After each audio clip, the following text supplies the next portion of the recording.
Chapter 5. Lex. I slowly open my eyes and take in my surroundings. It's dark outside with the moonlight peeking through the drawn curtains. The empty bottle of bourbon is lying on the nightstand, as well as my wallet and phone. There's the stench of cheap perfume and sex in the air. Scattered across the floor are my clothes along with a red halter-top dress. I look at her sleeping peacefully beside me, a brunette, a rare slip-up. What's her name again? Brandy, Betty, Bindi. I carefully move off the bed, dressing quickly, and grab my belongings to leave the room. The elevator takes forever, and upon entering, I swipe my hotel room key to the top floor. As seconds pass, my head isn't taking well to the copious amount of liquor I managed to drink last night. Back inside my room, I start packing my suitcase and call my assistant, Kate. She answers almost immediately. Kate, what time is my flight to London? 11, sir, she yawns as she answers. Book me a room next to the airport. I'll be there in 20 minutes. This isn't the first time I have called Kate at 5 in the morning asking for a hotel change.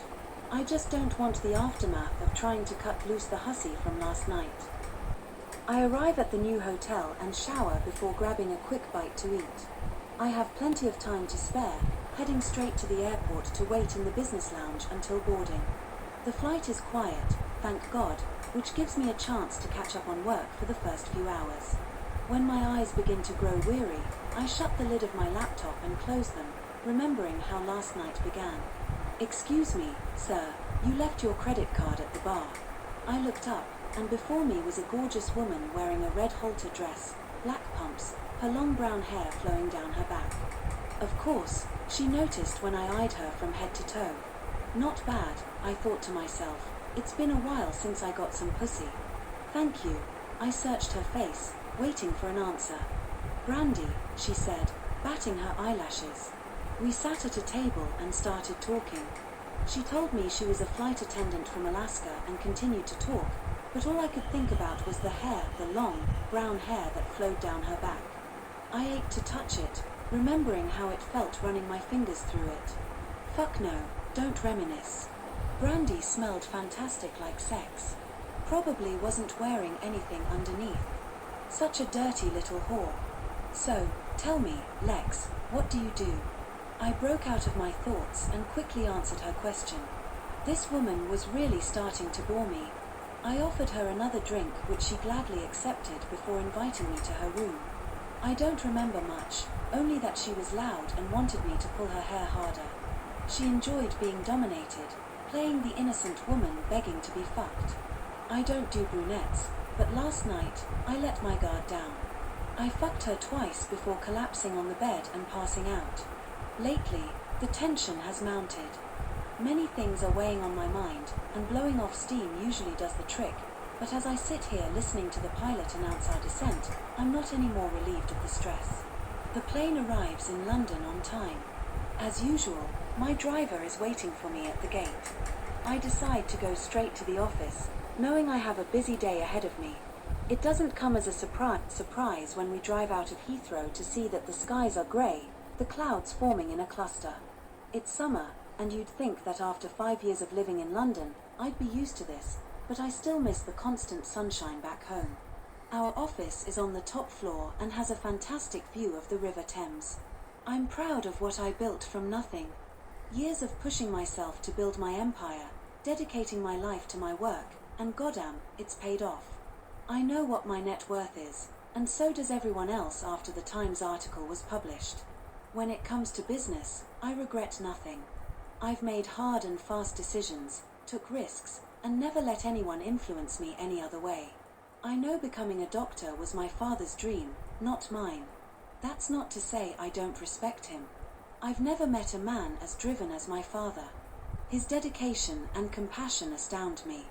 Yet our fallout years ago after I decided to quit the medical field and focus on building my empire was a kick in the guts I never expected from my own flesh and blood. Neither of us would back down. My mother was devastated, trying her best to repair our relationship. It took the passing of my grandfather for us to start talking to each other again, though our relationship still remains strained, something I choose to ignore. I'm his son, and I failed him. Even Bill Gates would argue that in a heartbeat. I enter the lobby to see the staff nervously shuffle around me. It fucking pisses me off every single time. They better not have been slacking off. I remind myself to contact human resources and have performance reviews done. These 20-something girls think they have it all figured out, but gossiping during work on my time isn't acceptable. Fuck, I'm getting more annoyed by the minute. Slamming the door behind me, I walk to my desk and press the speed dial button to reception. Gretchen, get Kate in my office, now. Yes, sir, she rushes. I sit at my desk and start checking my emails, same old bullshit. Honestly, some fuckers need me to hold their hand for everything. I may be the CEO, but fuck me, bend over, and I'll wipe your ass too. I didn't get to the top by playing on the safe side. The stress of this upcoming merger is really starting to aggravate me. I'm not a patient man, those around me know that. Years of planning and adhering to a strict project timeline has me itching to close the deal. I need to move forward, distract myself with another so-called impossible business venture which will pay off and add to the Edwards fortune. Trying to take my mind off this merger, I wait for Kate to arrive, checking the share market and analyzing my stock. Good morning, Mr. Edwards. Kate walks into my office, taking a seat opposite me and opens up her laptop. She starts reading from her calendar, reminding me of what I have scheduled this week and when. You have a 3 o'clock conference call with the Windsor Group regarding the merger, and your flight to New York leaves tomorrow morning at 6. I'll accompany you on this flight, and your stay in New York will be till next Monday. During this time, you have meetings scheduled with the After Dark investors. She continues to scroll through her schedule, typing as she speaks. I have made an appointment with a commercial realtor to look at potential office locations. Oh right, the Manhattan office. I sigh, bored by the prospect already. It isn't my idea to have an office in Manhattan, but investors are pushing to dominate the US market. They insist on a headquarters in North America, not just London, and Manhattan is the best place for this to happen according to the numerous market projections they made me sit through. At first, I was reluctant. London is my home now, and the thought of being an hour away from my sister irritates me.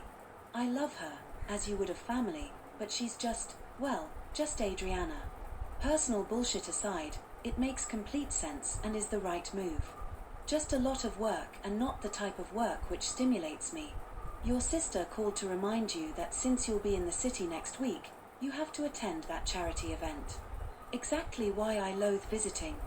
Adriana is like an annoying 5-year-old in a toy store when it comes to charity events. This will not be the last time I hear about it. I expect a call shortly telling me what to wear, who I should bring, and how much I need to donate. Fuck, this day is going downhill fast. Is that all? I ask, annoyed with all this social bullshit. Yes, sir. It's going to be busy. Please book the Waldorf penthouse suite for me. I glance up from my screen. That's all, you may leave now. She scurries out the door, closing it behind her. I admire Kate for putting up with my arrogant persona. Originally, I hired her as an office junior, however, I was quick to notice she didn't run for the hills like every other pathetic little thing here. For a 26-year-old, she's by far the most mature of all the women working for me. Kate is originally from Manchester, having moved to London 2 years ago. At first, I really struggled with her accent and euphemisms, but after living in London for the past 5 years, I finally got the hang of it all. My mother often mentions my accent has changed, and my sister complains I call her a twat too often. It only takes a few minutes before my phone starts ringing. I grab the phone, staring at the screen, debating whether or not I should answer. I place it against my forehead, willing it to stop. Adriana, I answer in a stiff tone. Oh my God, Lex, finally. I know you got my messages regarding the charity ball. Don't you dare hang up on me, Alexander Matthew Edwards. I've only got a few minutes to talk. She doesn't stop to take a breath. Adriana is like an Energizer bunny on Prozac. A few minutes to talk, bollocks. I expect this call to drag on for an hour at best. I've already RSVP'd your name on the guest list, and I have a date for you. Don't worry, she's blonde just like you like them. Her name is Brooke, and I know you'll love her.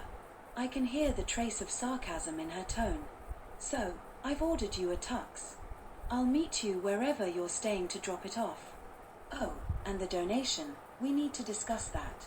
I can find my own dates, you know. I know, dear brother, but Brooke is lovely, and it's been a while since you settled down, she says, lowering her voice. You know I don't do lovely. She better be a fit bird. A fit bird. What the hell does that even mean? If by bird you mean because of the breasts, you're such a jerk-off, Lex. However, yes, she's a fit bird. I've got to go, but I'll get Kate to give me the details of the hotel. Love you.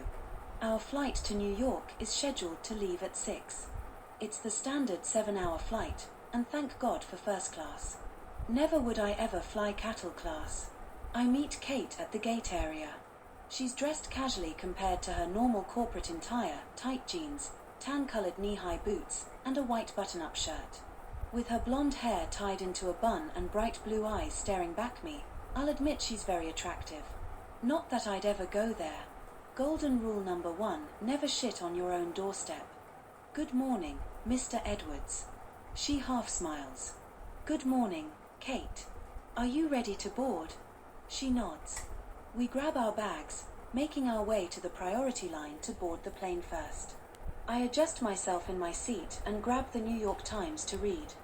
Kate is busily typing on her phone, smiling while she answers a text. Boyfriend, I bet.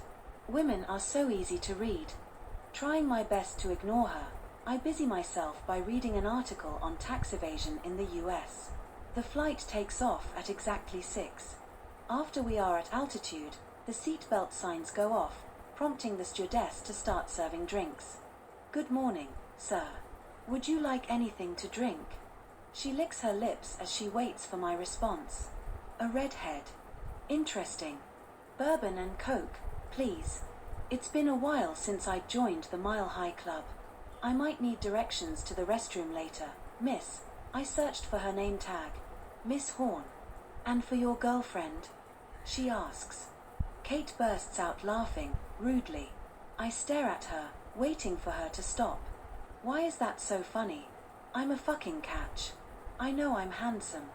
Call me conceited if you want, but I'm 6 foot whoa, work out at the gym every fucking day, plus I'm filthy rich.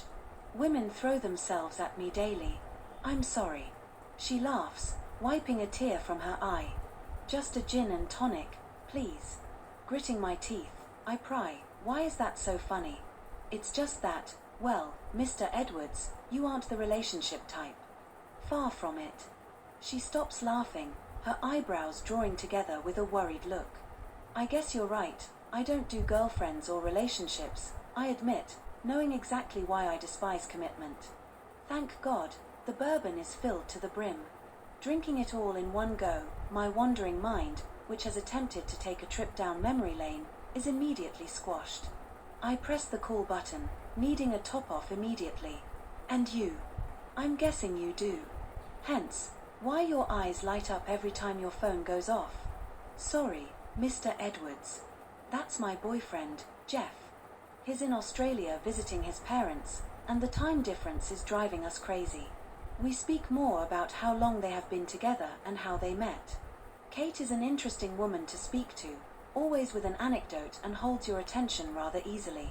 Speaking to women, apart from my mother and sister, isn't something I do very often. Kate knows what she wants in life, and I admire that. We stop talking, but I'm left feeling somewhat bothered by the conversation about relationships. While Kate sleeps beside me, I stand up and stretch my arms, making my way to the restroom, passing Miss Horn on purpose. After a quick glance, she follows me to the restroom at the back of the plane, closing the door behind her. Then I push her head down to my cock, finally releasing the tension building up inside. We arrive at JFK at 6 o'clock Eastern Time. The driver takes us straight to the hotel where I change into my sweats to go for a run. I love the city in the morning. The streets are getting busy, but there's still an eerie sense of calm. I run through Central Park alongside others trying to get in a quick morning run, needing to burn off this energy. The past few days have been draining, and all I want to do is put them behind me. I run harder, pushing myself until my lungs burn. I debate heading back to my room but decide on hitting the gym first. It's just before 9 when I get back. Taking my time, I linger inside the steaming shower, allowing the water to ease my tense muscles. Crossing my arms with my eyes closed, I'm aware my cock is standing rock hard. What's fucking new? Ignoring its presence, I turn the faucet to cold, welcoming the brutally cold water. My first meeting is with a commercial broker. After changing and eating the gourmet breakfast room service delivered, my driver drives me to the financial district, but not without the usual headache of the peak morning traffic. The first office space is a small building with views mainly facing a brick wall with a neon sign for Chow's Chinese takeout. Seriously, do I have to do the job myself?